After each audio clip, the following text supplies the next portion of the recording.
Hello, one and all, and welcome to another edition of Heavy Hands. I am your host. It's me. I'm Connor. That's Phil. Hello. So quick on the trigger today. We love to see it.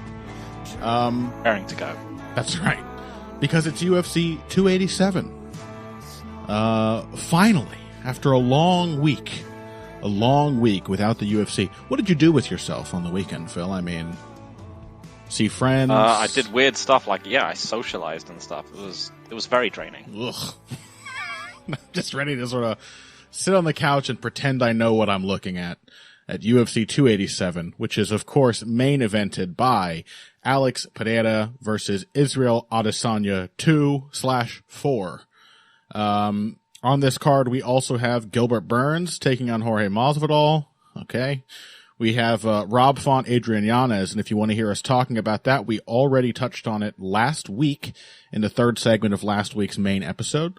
So go check that out. Further on the main card, we've got Kevin Holland, Santiago Ponzanibio, and Kelvin Gastelum, Chris Curtis. Yeah, so we're sort of for a pay-per-view, and as enticing as the main event is, it does feel like we have several fights here which are just sort of like sorting old people out of the rankings. Or attempting to. Yeah, I mean, but bear in mind, that's what a lot of people find makes a super stacked pay-per-view. Right, because whenever that's happening, it means you have somebody with a great weight to their name.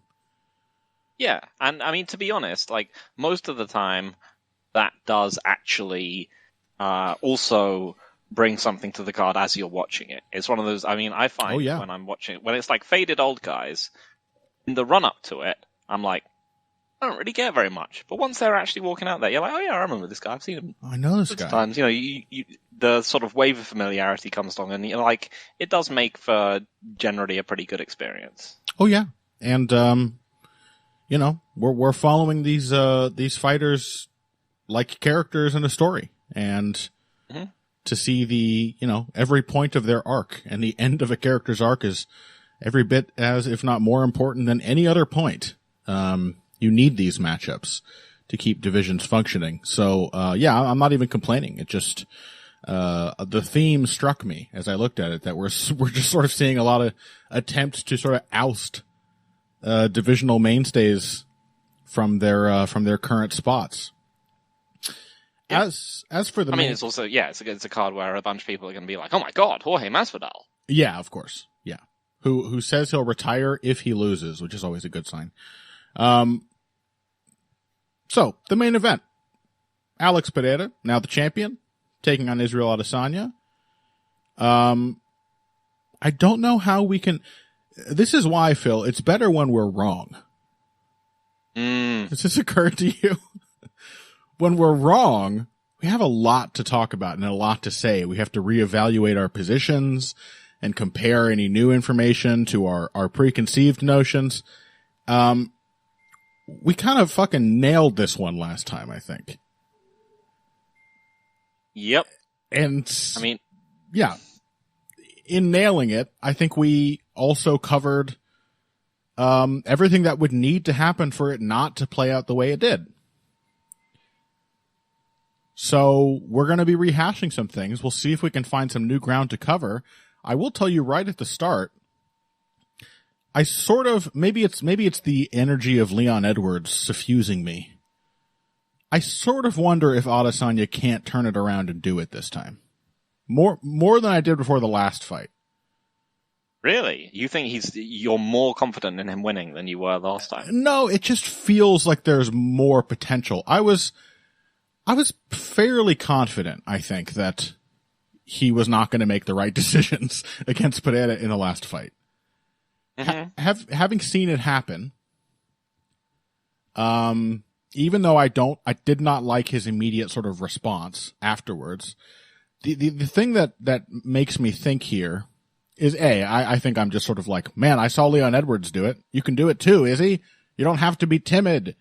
The other thing is knowing that the approach Adesanya took was not, in fact, co-signed by his coach, Eugene Behrman. Yeah. Which is, A, very troubling, but B, what better argument can Eugene possibly have for, hey, you'd better fucking listen to me this time? then look what happened when you didn't. I think Izzy would have to be particularly stubborn, particularly trapped by his sort of neuroses and discomforts in the cage. I just wonder if now being the challenger, knowing what happened with his cautious approach last time and knowing that his coach did try to get him not to fight that way, if he might come in here and just try to be a little more assertive, which is what we're really talking about, as we discussed last time, that Israel Adesanya needs to be assertive. Like Edwards against Usman, he needs to stand his ground. He needs to, whenever possible, back Pereira off. He cannot allow Pereira to build momentum and get comfortable drawing out reactions. That is when Alex Pereira is an absolute killer. So I wonder. I don't know. What are your thoughts? Yeah, I mean, the other thing is that, like, we said that this is what Leon Edwards needed to do, but that there was no evidence in his past fights of him ever really being able to do that, which was what, was really the clincher for us in kind of coming down on the side of Usman. Yeah. And why we were that's so obviously very not proud. true from... Sorry, what's that? And why we were so very proud of Leon when he pulled it off. Yeah. But that's obviously not true of Izzy. Izzy can go after Pereira, and in fact has done sort of increasingly over the course of their first two fights. It was only in that dreadful third performance when he, gave us that sort of back foot fight, which eventually just gave Pereira the opportunity to build and get to the knockout shot. I mean, even then, this is the weird thing about this fight, is that, and I think this is the absolute trap for Izzy in this one, is, the fact that he was winning. That's the... Yes. And that's such a strong sort of popular narrative around the way that fight was going. That is the absolute trap for him, because that will allow him to settle more comfortably into that back foot fight, which, as again we said, post the last in the aftermath of their last fight, he might have been technically winning because of it. He was not winning in a replicable way. Yes. Many fights like this, whether it's Robbie Lawler against Carlos Condit, or Chito Vera against anyone he's fought in the last few years, where you're just like, you may have been picking up rounds, but it was in a completely you relied on completely on single moments in order to do it. Yeah. And one of those key moments to Izzy being ahead on the cards at all being just a completely unforced error by Pereira when he went for that ludicrous takedown in round 3 and just flopped onto his back because he tried for, I think it was a terrible Harai Goshi attempt or some kind of outside reap throw. Yeah, the way I would frame that first fight to anyone coming into this thinking, well, Izzy was winning, all he needs to do is not get caught. First, I will say that was clearly his mindset in the first fight, and I would argue very much put him in the position to get caught. But the other thing is that this may sound a bit like ephemeral, but he was winning on the cards. He was not winning the fight, in my opinion. I don't want to say pride scoring or something, although that is one way to think of it. If that was a pride fight, you would not have had Israel Adesanya clearly in the lead. And again, the fights aren't scored that way. That doesn't matter in the same way it did in Pride. But what it does indicate is that this was largely a fight in which Pereira was getting to do most of the things he wanted to do. And even after being behind, was still in that position. That it felt overall after the first round like the momentum was entirely in Pereira's favor. And even then, the rounds that Adesanya picked up were like speed bumps. They did not actually prevent Pereira from continuing to pursue his fight. So yeah, I would say that even if Adesanya was winning, the shape of the fight did not favor him. And that would be, it should be, I think, a very strong argument not to play that fucking game again. Yep. So what are the other things?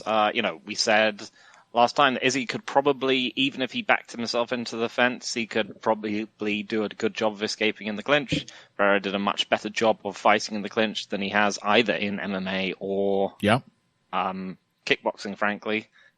To like get back out, but also to just physically control Izzy and land his own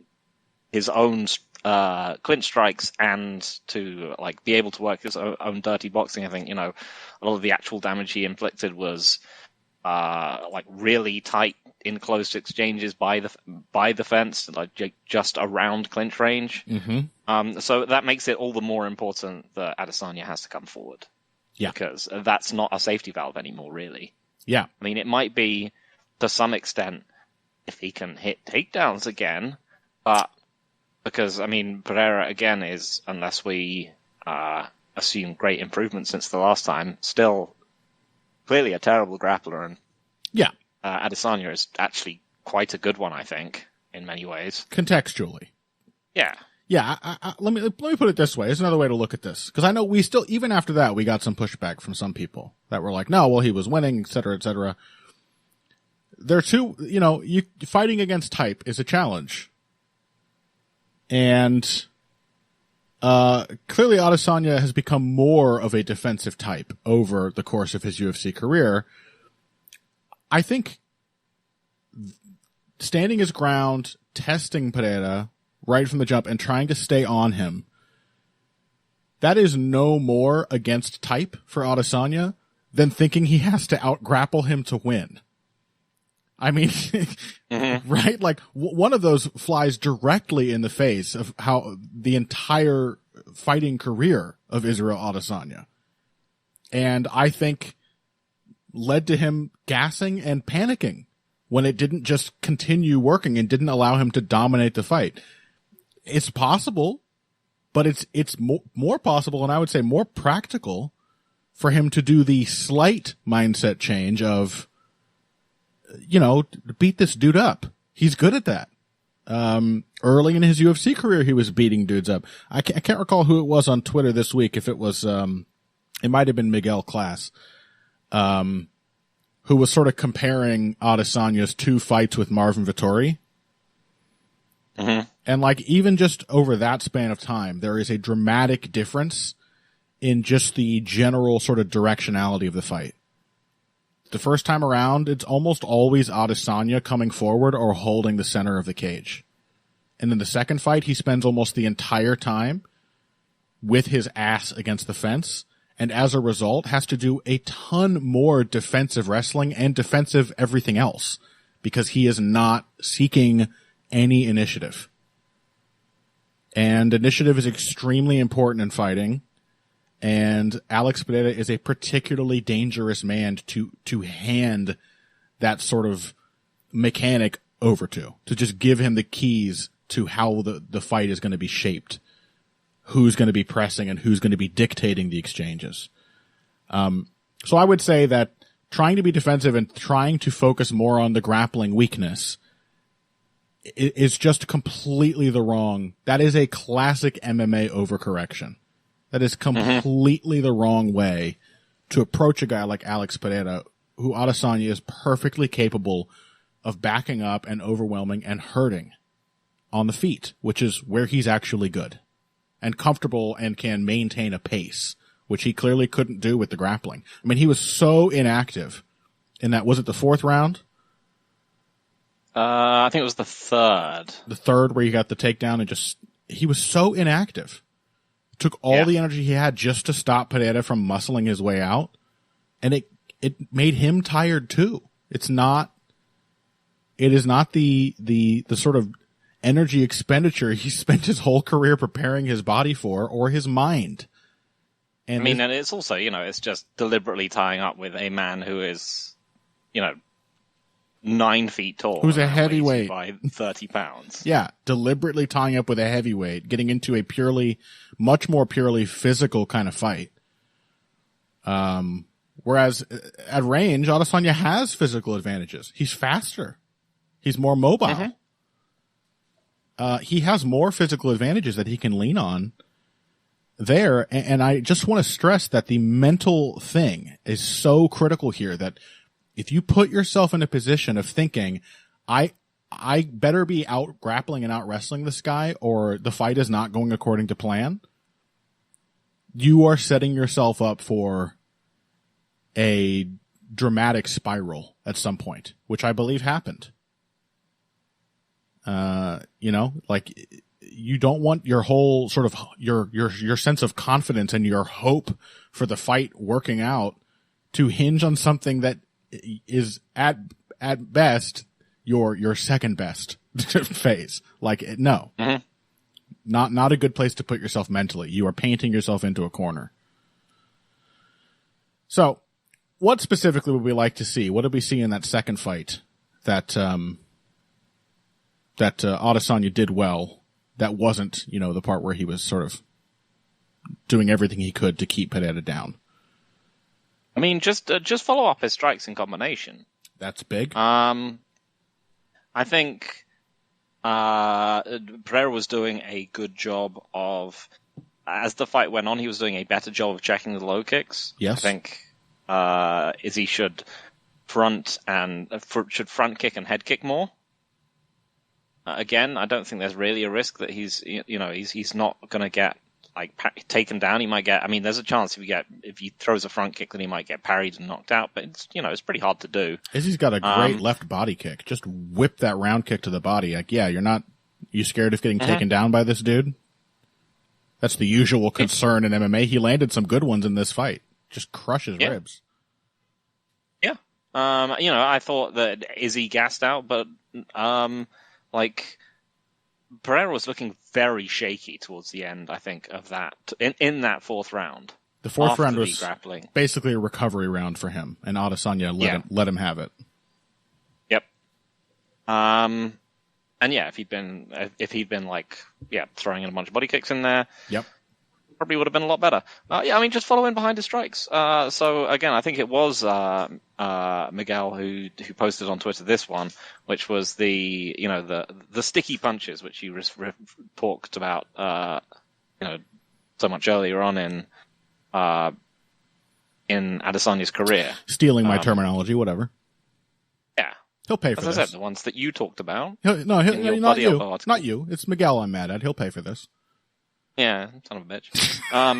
But he just throws his left hand out there, and then whilst Pereira is blinded by it, comes in with the right. That is precisely. It just works. That's precisely how he staggered him in the first round. Yeah, I mean, and if you look at, so I remember there was one of these things, like someone was some annoying MMA Twitter personality was like, "Is Alex Pereira now? Can we put him in the conversation as the greatest striker of all time?" And obviously, as I always do when I encounter insane hyperbolic stuff like this, I just retweeted it with a singular, yes. It's like, is Cyril Gahn the Floyd Mayweather of MMA? Of course he is. You retweet it with a yes, and then you add it and recalibrate your list of lists. Mm-hmm. But yeah, I mean, Pereira lost in kickboxing just before he came to the UFC. He lost to Artem Bakitov, who, essentially, again, is probably slightly shorter than I think Adesanya. And is obviously smaller than Pereira, because everyone is. But, if you look at that performance, he just goes after him, because as much as Pereira is a massive hitter, he's also just defensively not really there that much to punches to the head. Yeah. He looks and sees if they're coming, and sometimes he will, whip back a devastating counter, and that's the thing that I think is paralyzing Israel a lot of the time. Mm-hmm. Vakitov just kind of got on him and stayed on him and won. It's totally possible to do. Well, let me pose a question. What is harder to counter? 1 punch or 3? It's 3. Mm-hmm. That's right. if you're this is a counterintuitive thing. It's the kind of trap that you would like to think professional fighters and career strikers would not fall into. Adesanya clearly has. But it's, I think he just sort of got, I don't know if comfortable is the right word for how Adesanya has looked in these fights, but you can be comfortable in your discomfort. You can have your sort of safety valves that you just get used to falling back on. And he seems to have fallen into the mindset of, like single strikes are safer. And that is exactly wrong. That the thing Adesanya is and always has been best at is building and stacking layers of offense and defense together and overwhelming people, forcing them to process too much information and they cannot keep up. This is what defines all of his very best UFC performances. Even the best moments in his lesser fights. Best moments in his fight with Blachowicz. He finally just was like, well, fuck all this feinting. I'm going to go in there and put, a 5-layer deep combination on him. I'm going to jab him and then I'm going to feint. I'm going to hit a right hand and then a body shot and then I'm going to feint him again and get out with a jab. Like, just feed him things that he has to deal with, and that makes it harder to counter. It makes it harder to get a read and to set anything up, and it also makes it easier to avoid the counters that do come because it means they are, as a rule, more reactive. They are more defined by what you are putting out there. You have the initiative. Yes. You're leading. Drawn them. Exactly. You have drawn them. You are dictating the exchange. And so when something comes back, because you're the guy drawing it out, it's a lot easier to anticipate and react quickly. And just that's what he has to do. He's got to jab. He's got to work the body. He's got to really. It's like at the end of the day, it's like the Leon Edwards thing. Like the key change is not something where you're advising all of these specific technical ideas. It is a broad strokes, a transformative kind of strategic thing that needs to be done. Just put it on Pereira. That is the way to beat him. You have to put it on him. You have to make him react to you. You have to be in charge. So I guess the question is, are you going to pick him to do that? I don't know. I mean, my picks don't matter. It's the approach that I take.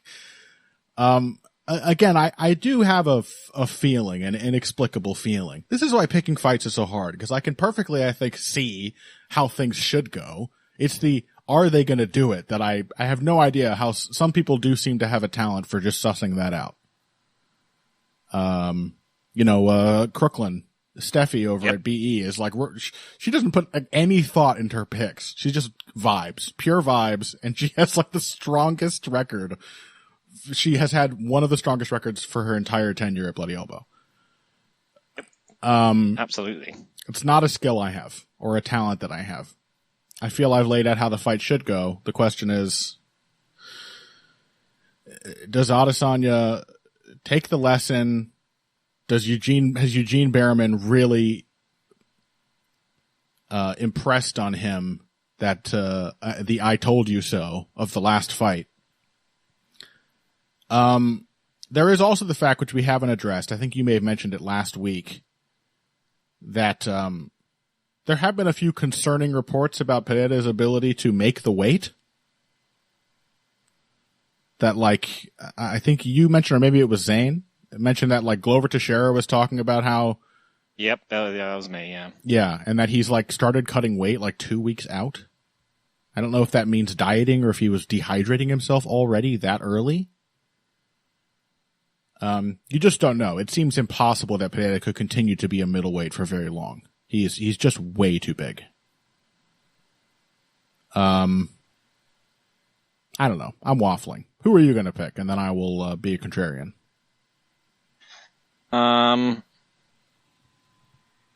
Did you ever hear him talking about his the quotes he had when he was talking about like the second fight? I mean, ahead of their third. Probably. Remind me. When he's talking about how his aggression was a big factor, he said, "I was younger and I was silly. when I had him on the ropes, in that moment, I was like, right, I'm not leaving it to the judges. I'm going to finish the fight, and that's never been my mentality.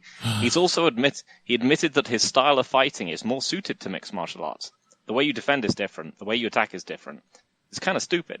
No, not disrespect to kickboxing, but I feel like they attack, like they fight aggression with aggression, and it's not always the best way to fight. I am too calculated and smart for that. Yeah. I mean, again, yikes is right.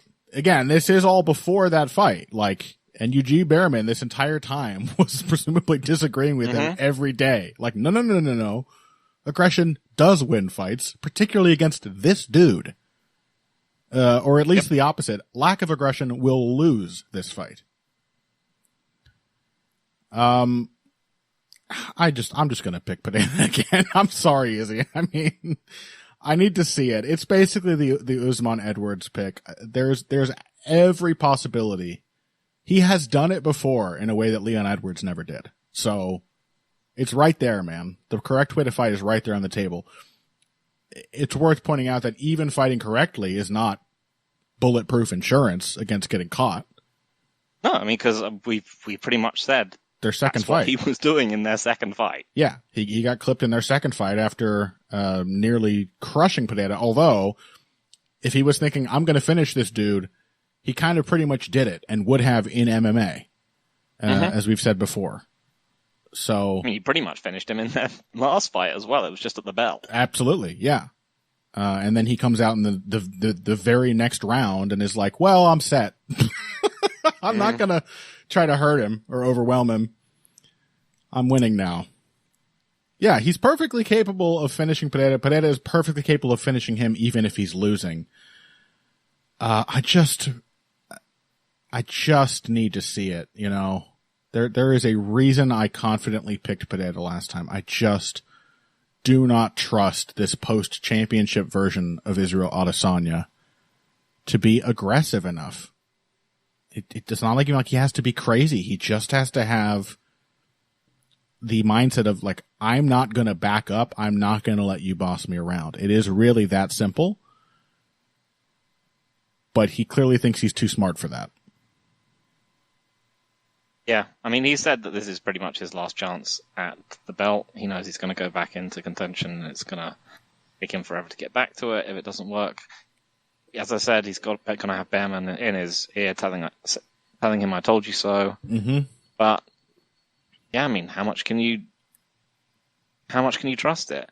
I mean, as I said before we started the call, I've recently been playing a video game called Slay the Spire.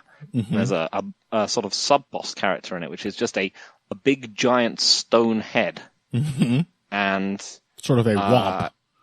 What's that? A womp from the Mario games. Kind of like that. It just sort of lies on its side and says big booming sonorous things. But basically you have to beat it, and it has a huge health bar, and it will slowly ramp up its attacks over time until you can't really withstand them anymore. And so largely you have to just absolutely go for it. Normally in these kind of things, you want to be playing defense and offense and mixing them up and so on. But you just have to get it out of there. Yeah. Like before it's too late. The giant stone-headed thing, you just have to go for it. You just have to take it out. But yeah, I mean, it does feel like in some ways MMA has been bad for Israel Adesanya, despite the fact that it's obviously brought him all this money and fame. But as a fighter, yeah. And I was saying this on Twitter today, like that it's something just essential about the sport, a sort of maxim that we were told a long time ago, and maybe we didn't pay as much attention to as we should have done. This way that it can reduce the skills of already talented strikers. I mean, and that maxim is MMA figata all bums, all mosey let Wonder Boy champion. And yeah, we just got to remember that. Repeat that once again. Surely you must have seen Luca's famous post. MMA figata are all bum. MMA. It was when I think Subo asked him something on Twitter about like MMA fighters or whatever when he was super drunk, and he just replied, MMA figure there, all bums. Almosi let Wonderboy champion. The man has a point. Yep. I can't believe I was so ready for you to drop a real insight on me at the end of that lead up. You're an ass. But yeah, there was still something of meaning in what you said, which is that, yeah, the pressures of MMA can reduce people to their worst tendencies at times. And yeah, I mean, we mentioned so much about how it just turned him into too much of a jab and low kick merchant, and this is the exact worst opponent to bring that out from both a technical and just a purely psychological aspect. Yep. You've mentioned about how he's such an anxious fighter, and how he's very much a kind of bravado fighter. Rather than an actual sort of confidence fighter. Yeah. And so it seems particularly cruel that this style matchup has popped up. Yep. At this point in his career to come and torment him. I mean, I would actually really like to see Israel win this because it would be so sad if he loses it. Yeah, me too. I'd like to see him just like with Leon, and I find Izzy a lot more personally annoying than Leon. So I have less reason to root for him. Leon just seems like a pretty quiet, normal guy. Whereas Izzy is a pathetic weeb. But I always like to see people conquer this kind of hurdle, and it's right there, man. We need button mashing Izzy, okay? Bring it back. String those combos together. What's the Tekken term? How do you combo lock somebody? Or he needs to juggle. Stun lock. He needs to stun lock and juggle Alex Pereira across the cage as often as possible. Yep. Yeah. He's what the hell? I'm gonna pick him to do it. I'm gonna believe in him. It's there, right? Again. It's there. He's come even fighting badly. He's still almost finished. Yes. Alex in their last fight. Yeah. It's just at some point, like, given how the two of them match up, it'll be such a probabilistic freak if he manages to go 0-4 against him. Right? Yeah, look at their matchups. These are not like all walk-off wins until the point that they are for Alex Pereira. Literally none of them.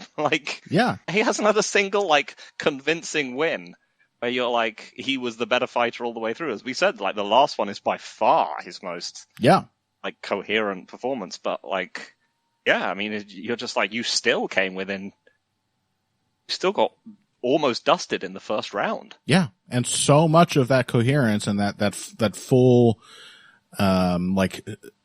strategic strength that performance seemed to have is because Izzy let him do it. You do not have to let him do it. Do not let him have his fight. And that does not mean wrestle him, for fuck's sake. I'm essentially sadness hedging here, even though I don't like Izzy that much personally. I'm essentially if he goes in there and is passive and defensive and tries to wrestle in the first 3 rounds, I'm going to be heartbroken for him. No, this is not. You know what's going to be the most depressing thing? What's that? If he goes in there, he fights passive and defensive, and he wins. That will just gets one, he just gets that one big knockout shot, and it just works. That would be a fate worse than death. Don't bring that evil into my house. I don't want Izzy as a passive champion again. If he does get the belt back, take a lesson and beat people up. He could have been thrashing all these fucking dudes he's been fighting during his championship reign, and he didn't. He should be thrashing people. That is the kind of fighter he used to be. Just don't be so up your own ass and convince yourself that what you're doing is smart when in fact it is you giving in to your anxieties. That's what I think it is. It's all vanity. It's a facade. Sure. Take it to him. Okay. I'm still picking Pereira, but, That's just, if anything, to jinx Adesanya into having a good performance that I know he's capable of having.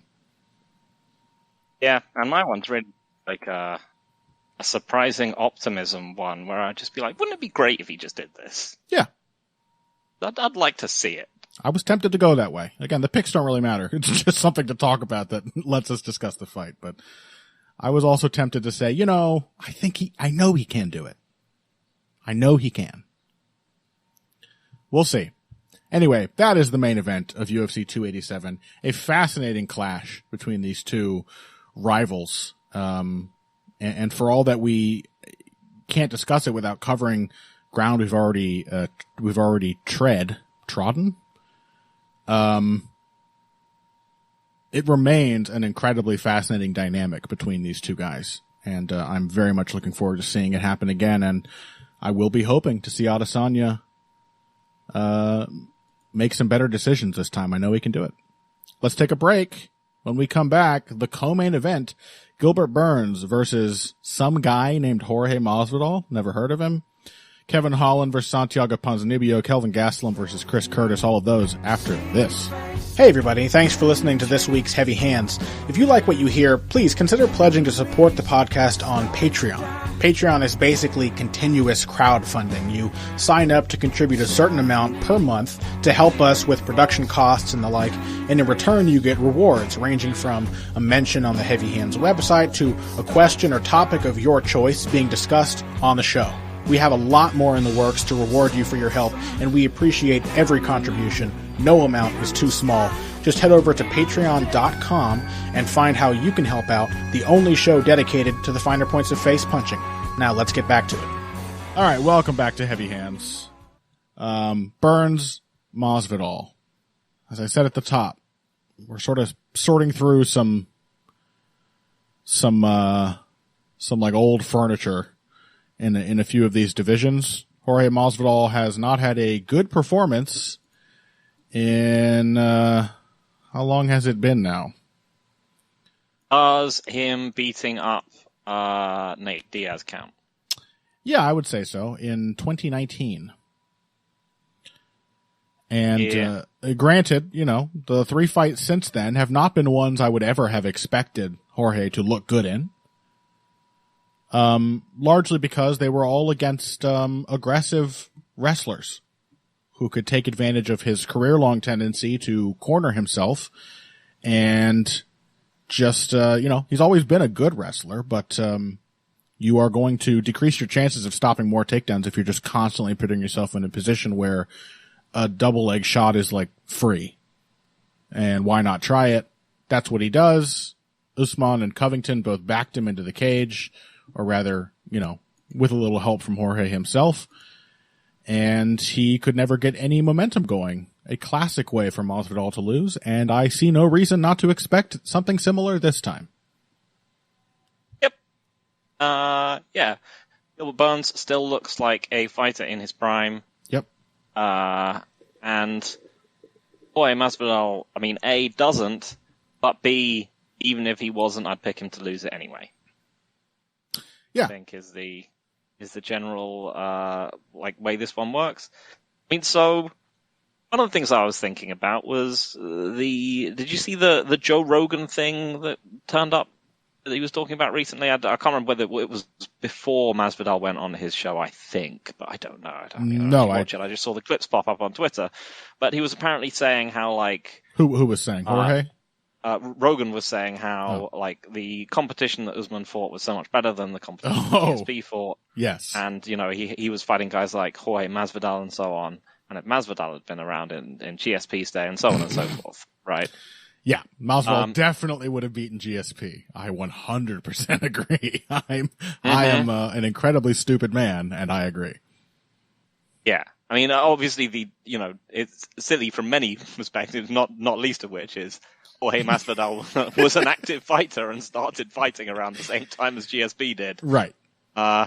He was just off getting whatever, inverted triangled by Toby Imada or whatever. Exactly, yeah. Whilst GSP was defending his belt. Granted, Masvidal is a young veteran case, Mm-hmm. So his is an interesting case where while he was active then, I do not think it was the best Jorge Masvidal. It was not the same kind of, he wasn't harnessing the same kind of violence of which he has proven himself capable in more recent years.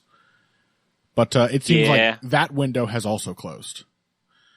Yes. But I mean, it's also the fact that, like, if you look at most of those, like, the good performances of that run have also aged horrifically. Yes, they have. Ben Askren and Darren Till and Ben Askren, yes. Yeah.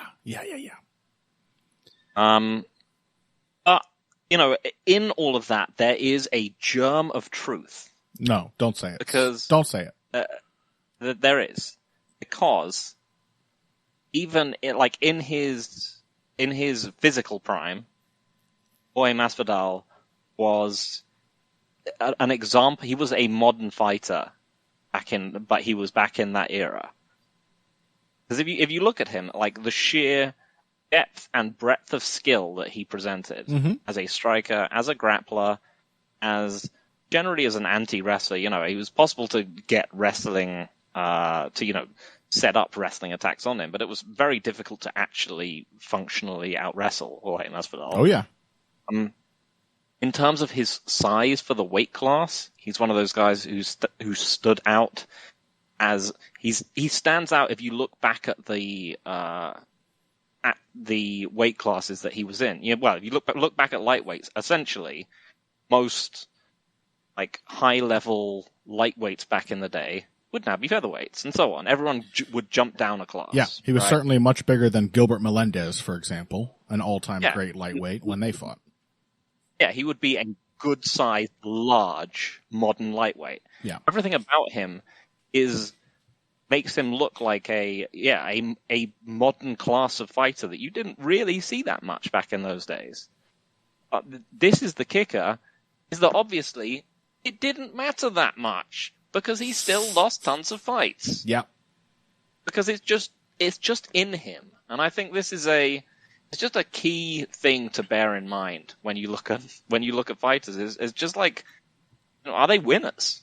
It's not about their depth of skill or their physical attributes or any of this kind of stuff. There are some people that no matter how ahead of the game they might be, like Jorge Masvidal used to be, it just can't find ways to win fights. Whether it was him getting decisioned by a historically glacially slow career bantamweight glacially slow paced career bantamweight in Rafael Assunção, or him getting reverse triangled by Toby Amada, or as you said, just getting chased round the ring by Gilbert Melendez. Yeah, he got wall and mauled by welterweight Benson Henderson.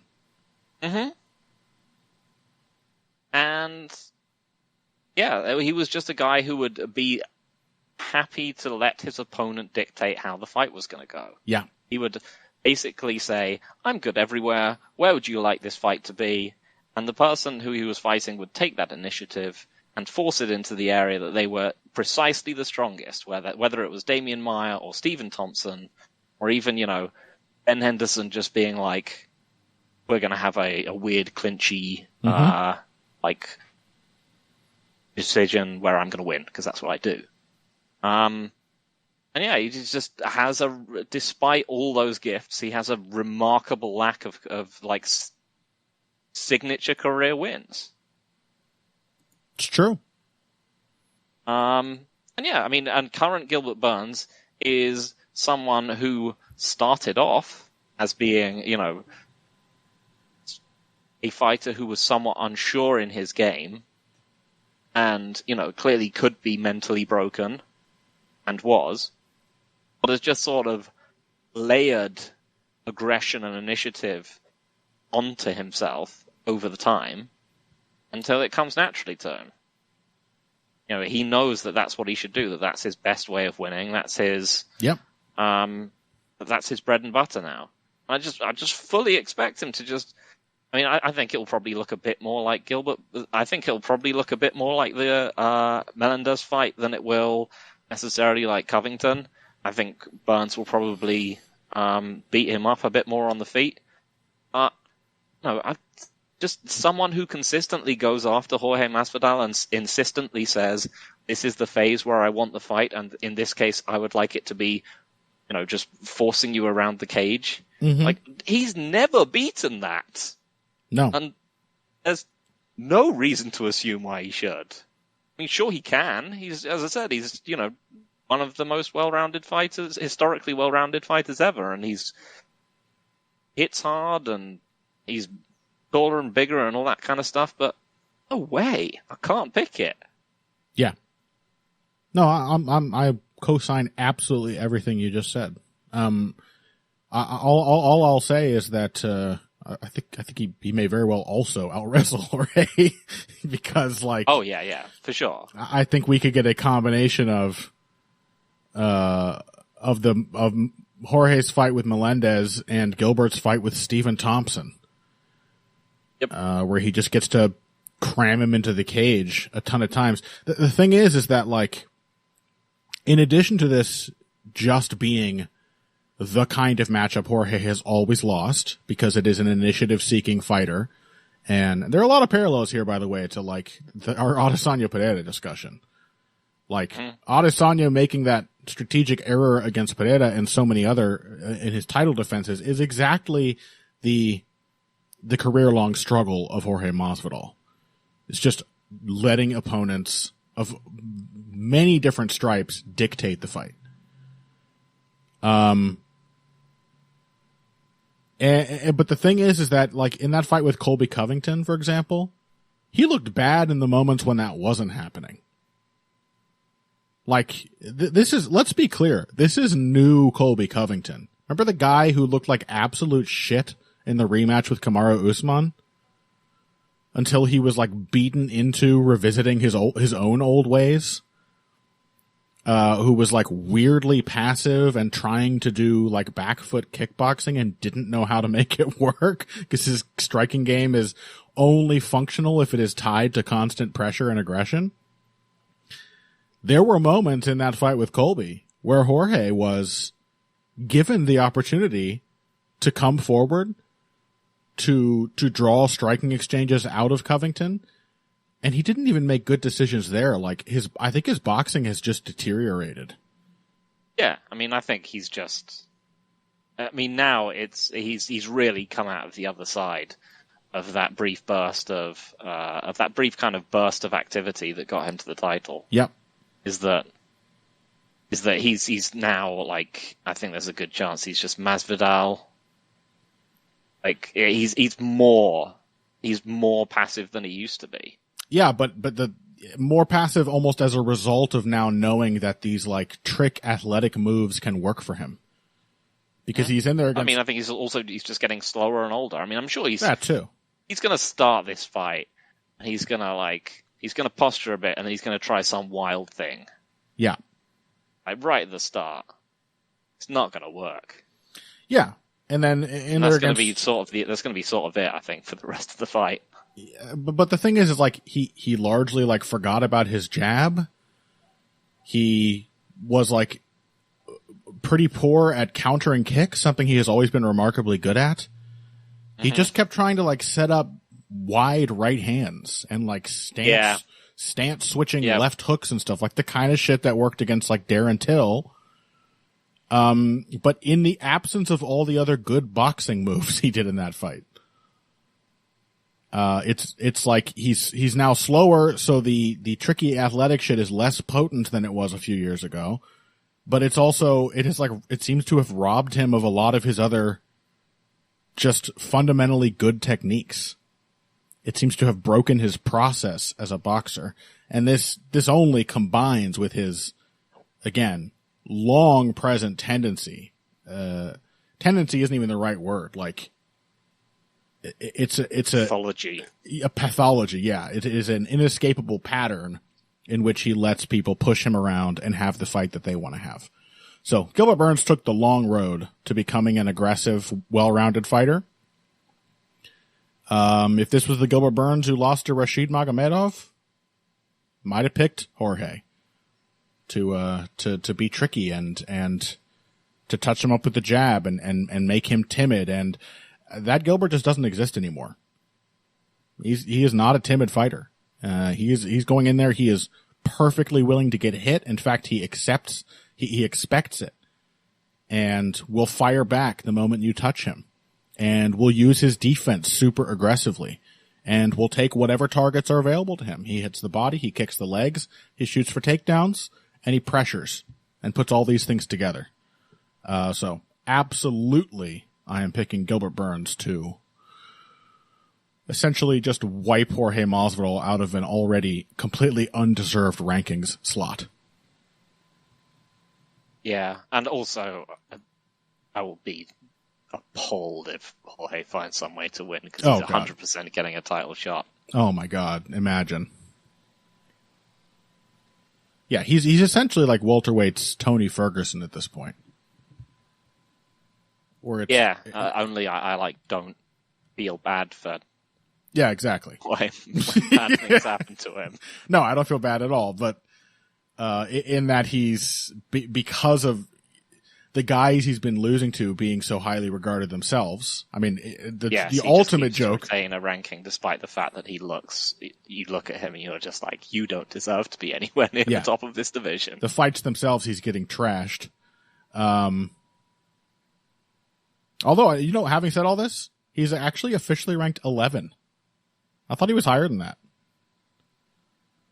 So this is number 5. I mean, it's probably still too high at this point. Yeah, honestly. But this is Colby Covington is still number 2, based on a win over the 11th ranked Jorge Masvidal. But yeah, number 5, Gilbert Burns. I don't know. Maybe just in the ultimate cruelty, he'll just shuffle around and take Bilal Muhammad's number 4 slot. And Masvidal will just somehow cling to a top 15 ranking anyway. Anyway, he's gonna lose. If he doesn't, it'll be a huge surprise and a crushing disappointment, but this wouldn't have been a matchup that would be good for him. This version of Gilbert Burns, that is, wouldn't have been good even for a much better and younger version of Jorge Masvidal. Sure. So, all right. With that, let us take one more break. When we come back, we've got 2 more fights from UFC 287 to get to. Kevin Holland versus the Pons, Santiago Ponzanibio. Kelvin Gastelum versus Chris Curtis. Both of those after this. Financial support is fantastic, but there are other, even easier ways to support Heavy Hands. Perhaps the best is by spreading the word. We know our fan base. You're all cool, popular people with serious social media presences. You're tastemakers and trendsetters. Okay, there are 1 or 2 of you that don't fit that description. You know who you are, but no matter what, you can always help us out by telling folks about the show. You can also give us a positive rating and review on iTunes and Stitcher, things like that. We rely on word of mouth and positive feedback to grow and improve, so thank you very much for your time and your help. Now, back to the show. Welcome back. We are now talking about Kevin Holland and Santiago Ponzanibio, and what the hell to make of this matchup. A good portion of this discussion is just us going to be trying to sort of find the dynamic of this fight. Like, what is to be expected here, given that Kevin Holland has gone in a completely bizarre, wayward path of being like a shockingly athletic puncher. Sort of Masvidal-esque in that definitely the rest of his game has dramatically deteriorated. As we saw in that Stephen Thompson fight where a lot of people will pin that on his refusal to wrestle, and that was certainly not a good strategic decision. But I think, that's sort of in the nature of Kevin Holland, to want to have a fun fight and to not make a bunch of good strategic calls. What's more concerning is that his boxing was absolute shit. The guy who went in there and, not that long before, like 2 years prior, completely schooled a guy like Joaquin Buckley with his jab and his straight punches. A guy who right after that showed off incredible defense and counterpunching against Darren Stewart. Went in there against Stephen Thompson, and his only idea was to wing the ugliest right hand you've ever seen. So I don't really know. And he broke his hand. He got, like any other fighter would have been stopped on 3 different occasions in that fight. Finally, Stephen Thompson remembered how to throw a body punch, and that's what finally got Kevin Holland out of there. But I have no clue what to make of Kevin Holland now, not only within the context of this run, but after that loss. Like, does that change his mind? What do we see out of welterweight Kevin Holland now? I mean, I'm gonna guess mostly the same thing. That would be sad a little bit, wouldn't it? I don't think of him as a tremendously adaptive or thoughtful individual. I mean, I guess he got out-wrestled and he was like, damn, I should learn how to wrestle more. And then he kind of... So he did, a bit. Kind of. Like, not super well, but... People talked about it, like, oh, his wrestling's got better. I was like, I think he's just bigger. Yeah, I don't think that's mostly it. I don't think he's really learned to wrestle that well at all. Like... It's honestly, in his fights is like worse than like watching Alex Pereira's like wrestling training footage, and you're like, ooh, this is not good wrestling technique. Yeah, but it's the fact that on the other side of things you have Ponzanibio, who had a good fight against Alex Morono, or like qualified versions of the word good. Yeah. Ponzanibio is undeniably a shell of the fighter he once was. Yeah. He takes a lot longer to get going. He is much easier to hurt. Basically, he keeps winning fights in this recent stretch because at some point they just like become chaotic, and he enters crafty veteran mode and just goes for it. Like he doesn't get scared off.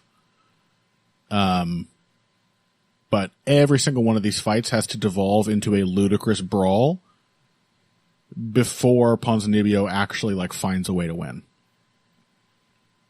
And that is not how he used to be. He used to be a very jab-centric, aggressive combination puncher with a good low-kicking game. And the occasional eye poke thrown in. Yep. Just for flavor.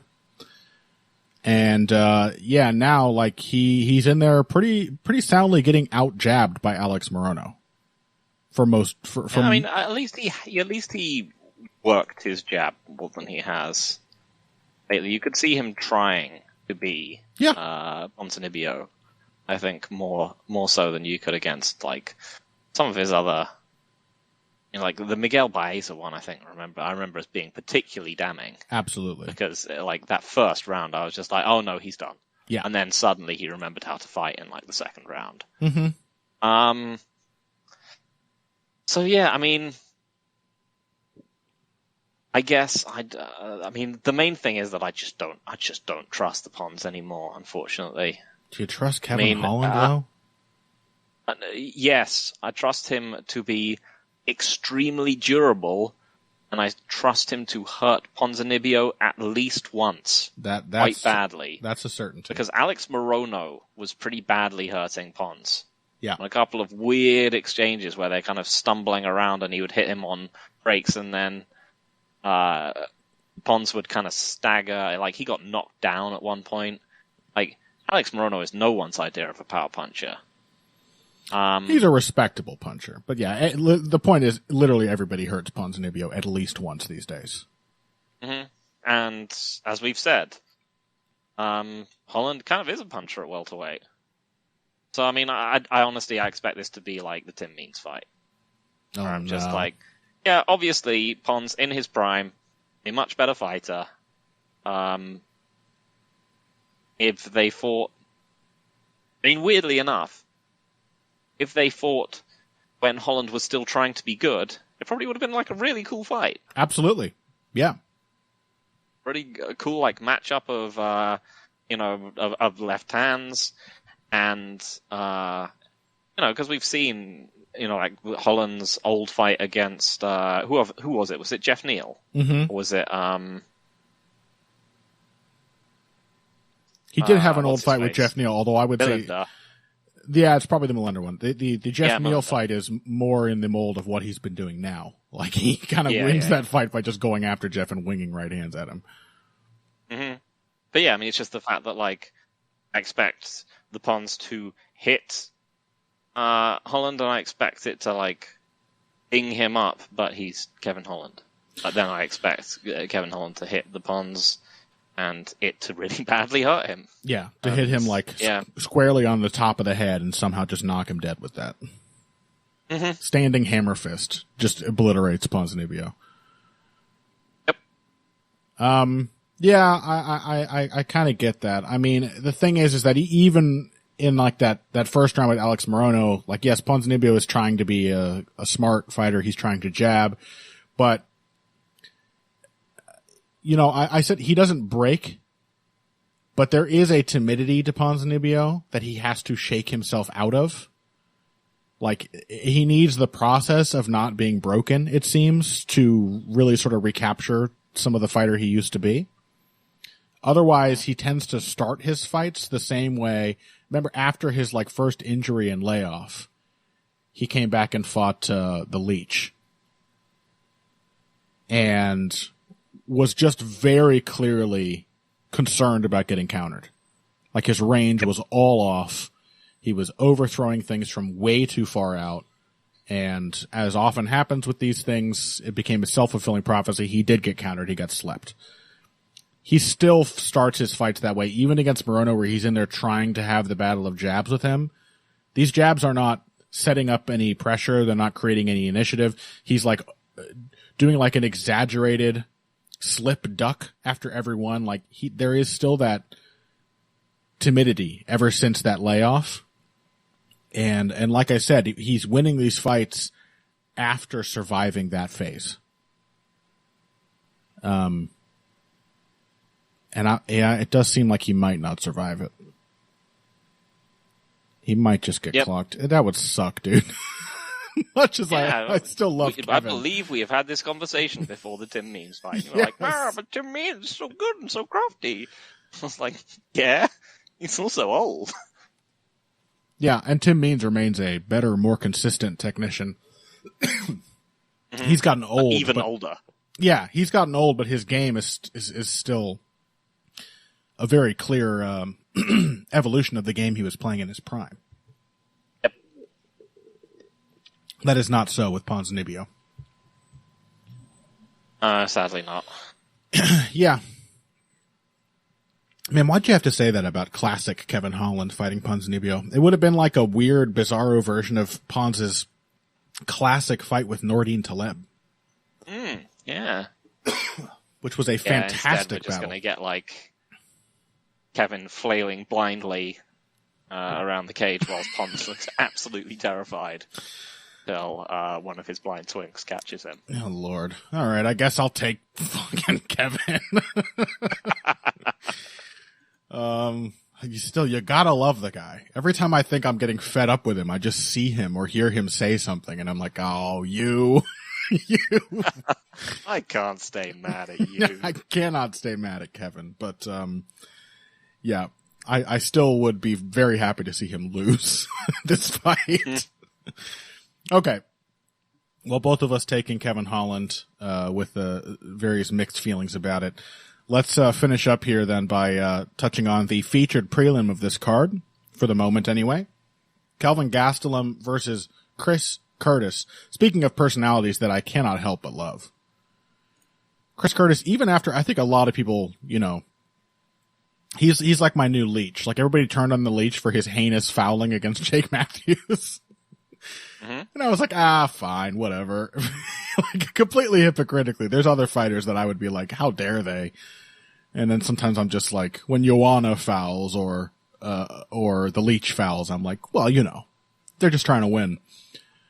Chris Curtis completely embarrassed himself during and after the fight with Jack Hermanson. Showed himself to be a man of quick temper, who is a very smart man, a very insightful man who loses all of those qualities when he's mad at somebody, clearly. And maybe I can relate, and that's why I still like him. Anyway, he's taking on Kelvin Gastelum. This is yet another matchup that seems like an opportunity to sort of sort out some of the dusty old material that no longer really belongs in the division. Yeah. I mean, this really is, now that you've mentioned it, it really is a fight of like a card of could have beens. Yeah. And none more so than Kelvin Gastelum.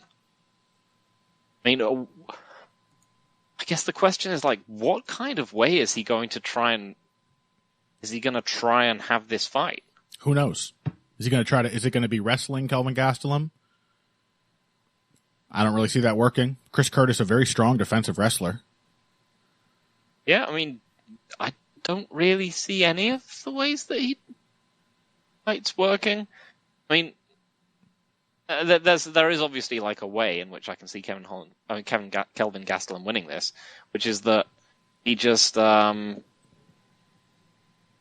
clips Chris Curtis early, who's not, the world's fastest fighter, and then, hurts him badly enough and either puts him away with strikes or jumps on his back and submits him. But all of this sort of requires me to have in my head an image of something approximating prime Kelvin Gastelum with shocking hand speed and, a granite chin and just the ability to jump on the back and attack that quickly. And I just don't know how much of that is there anymore. I mean, the main problem with Kelvin has obviously been that he is static. That he is simply the same person fight after fight. But I think now there's starting to be much more evidence that he is not static, but he is worse. Yes. He's trying. We are on the downslope now. He's trying. It's too late. Yeah. As we said about Gastelum, like before his Adesanya fight, we're like, man, this guy's just the poster boy for wasted potential. Because he's so quick and powerful and such a great scrambler and incredibly tough. All these wonderful innate qualities for a fighter to have. Enough to make up for him having the frame he does, even even at middleweight. And shit, like if Kelvin Gastelum had properly developed, not into as a guy who, for whom those qualities are additional bonuses and not the end all be all of his game, everything built around his physicality, then you'd look at a matchup like this and be like, man, he's not even too small. Right? Like Chris Curtis is a stocky little dude too. But yeah, I mean, Chris Curtis has only been knocked out once. And it was on like the worst night of his career. Do you know the story of his PFL tournament thing? No. Well, he fought, is it Magomed Karamov? Oh, is this the one where he got, he lost and then they put him back in the tournament? He lost and retired. Again, clearly a man who, while often very insightful and an interesting, thoughtful guy, will get into an emotional state and then just make rash decisions. He retired after this. He was very frustrated with his MMA career and then came out of retirement the same night because Ray Cooper III's opponent, Magomed Karamov, pulled out. He became ill and pulled out. And then he went in there and fought Ray Cooper III and got knocked out and then retired again.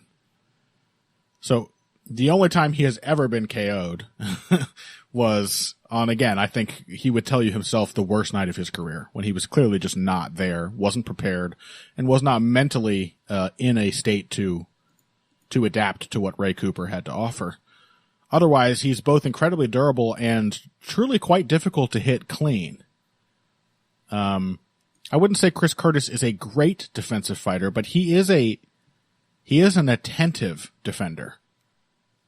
You cannot just usually continue landing the same strikes on him over and over unless it's something that innately lands over and over, like Jack Hermansson's jab. Yep. Yeah, Kelvin Gastelum doesn't have a jab anyway. He does. It's part of a 1-2. That is an interesting detail here. Not only are these two stocky middleweights, of, I have to assume, more or less the same proportions, two southpaws. And I do wonder how that might affect things. My automatic assumption is that Chris Curtis is just far better suited to make the necessary adjustments to fighting an opponent in a mirrored stance. I have not looked to see which of them have actually faced more southpaws. I'd be curious to find out. Yeah, that is something that I feel Dan Tom would know well. Yeah, for sure. That's definitely a Dan Tom statistic. But the thing with Gastelum is that because he never developed or deepened his game, he had some flashes of new material against Adesanya, but even that fight ultimately was decided by his it was him bringing his best material because it was a championship fight and he really wanted to win it, and really, really relied on his chin to make it as far as he did. And otherwise, his game is still largely limited to the 1-2 and a lot of bouncy but pretty aimless footwork that doesn't put him in good punching position, and an absolute absence of defense. I don't think Chris Curtis is going to knock him out, but I think Chris Curtis is definitely going to land some really memorable strikes squarely on Kelvin Gastelum's large chin. I just don't really see how Kelvin wins this. No, I mean, yeah, there is a part of me that kind of just still sees Kelvin Gastelum just slipping inside on a slow, sometimes somewhat slow starting fighter and just clocking him. Yeah. But it's been so long since he's done that. Yep. And also, I thought Curtis did quite a good job dealing with the blitzes of Buckley, who is at least a sort of comparable, stocky, blitzing, covering puncher, with probably at this point a little more athleticism than Gastelum, if a lot less durability. A quick guy who is nonetheless very rhythmically predictable. Mm-hmm. Yeah, I mean, I guess I also got to pick Curtis. I've got a weird feeling about this one. I don't really know why, because Kelvin Gastelum has looked really bad lately. Yep. And I don't think there's any reason why he should be even remotely favored to do well at all. I mean, with the obvious exception of being, the people he's fought have all been very good, but he hasn't been able to do really anything against any of them for a while.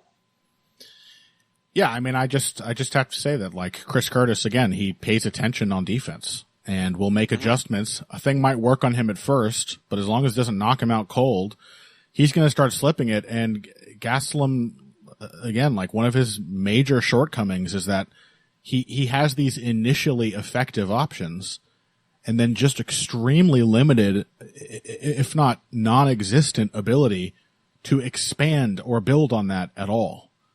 What happens to Kelvin Gastelum when the 1-2 starts missing? What does he do next? Is he going to be he's slipping that way when I throw the left hand, I'm going to throw a high kick? Not really what he does.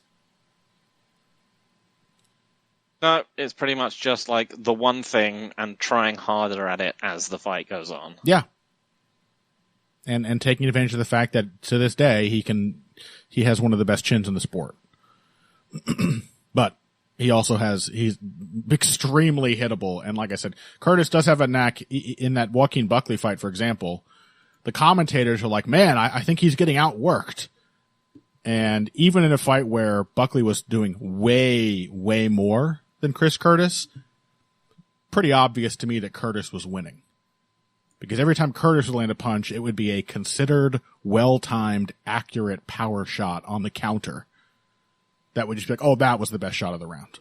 I think this has every potential to be a very similar fight to that Buckley one. There are ways for a guy with Chris Curtis's very particular style to go astray in a fight like that, but he's not going to have trouble landing his counters. So, Yeah, I got to pick him to just pick up the rounds on landing clearly the best shots. Yep. Okay. I'm with you, albeit with a weird amount of trepidation. Still not sure why. Well, if Chris Curtis loses here, it's your fault. We'll just establish that now. It's you somehow jujued something into existence. Fair enough. All right, well, that'll do it for this week's episode of Heavy Hands. What the hell do we have coming up next? Is there something the very next week? There probably is. Holloway versus Allen, I believe. Oh, yeah. All right. That's a good one. Yeah, so we will almost certainly be hitting you, you lovely listeners, with a bonus episode next week because, one way or the other, there's going to be a lot of interesting post-fight discussion to have after UFC 287. And then we are also going to have Holloway Allen to preview, which also means discussing, what else do we have there? Barboza Quarantillo. Iwan Kudalaba is fighting. He's fighting Tanner Bozer. We have Pedro Munoz, Chris Gutierrez. That's an interesting fight. Bill Algeo, TJ Brown, one of my oddball favorites. TJ Brown, Brandon Royval, Mateus Nicolau. There is some good stuff on this card, including a Lando Venata fight. I thought he was dead. So if you want to hear us talking about more than just whatever we have room for on a, at most hour and a half long main show, then you should check out patreon.com/heavyhands. I can say with almost absolute certainty there will be a new bonus episode up there next week. And otherwise, find us on Twitter, @EvilGregJackson, @BoxingBush. And we will talk to you guys next week. Hope you enjoyed the show. And until then, if you came here today for the finer points of face punching, you came to the right place. This has been Heavy Hands.